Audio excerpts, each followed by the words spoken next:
अपने ही खून से लिखिला चिट्ठिया, अपने ही खून से लिखिला चिट्ठिया। पापा माई के बिना तरसे तोहार बिटिया, पापा माई के बिना तरसे तोहार बिटिया।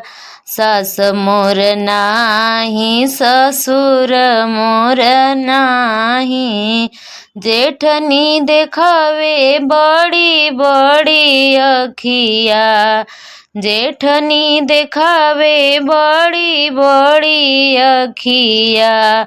पापा माई के बिना तरसे तोहार बिटिया, पापा माई के बिना तरसे तोहार बिटिया।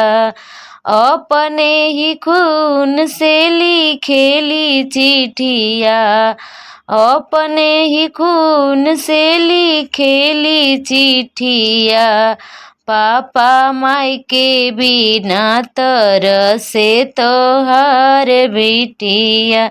जेकरे ही साथे पापा मोर बियाहला, जेकरे ही साथे पापा मोर बियाहला, उहे कहे लगाला फसिया, उहो कहे लगाला फसिया।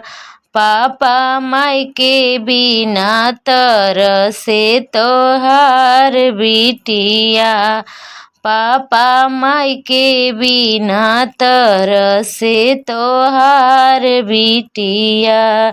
अपने ही खून से लिखिला चिट्ठिया, अपने ही खून से लिखी है चिट्ठिया।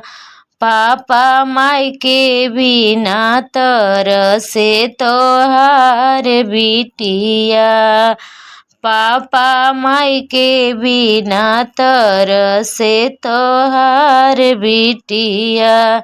रोज रोज ताना मारे हम के ननदिया, रोज रोज ताना मारे हम के ननदिया।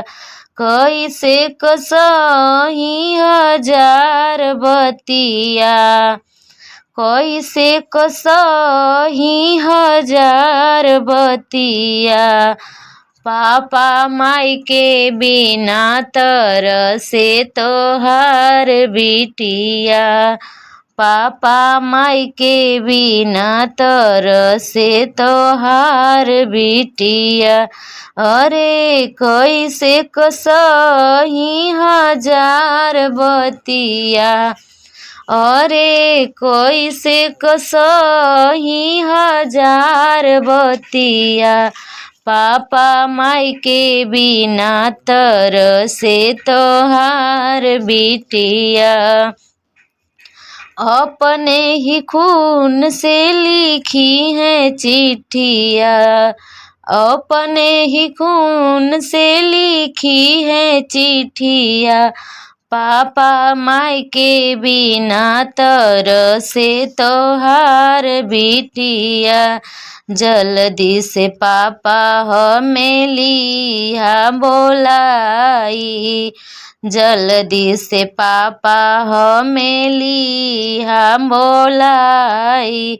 इहे लिखिला नतीमा चिट्ठिया, इह लिखिला नतीमा चिट्ठिया। पापा माई के बिना तरसे तोहार बिटिया, पापा माई के बिना तरसे तोहार बिटिया। अपने ही खून से लिखी है चिट्ठिया, अपने ही खून से लिखी है चिट्ठिया। पापा माई के बिना तरसे तोहार बिटिया, पापा माई के बिना तरसे तोहार बिटिया।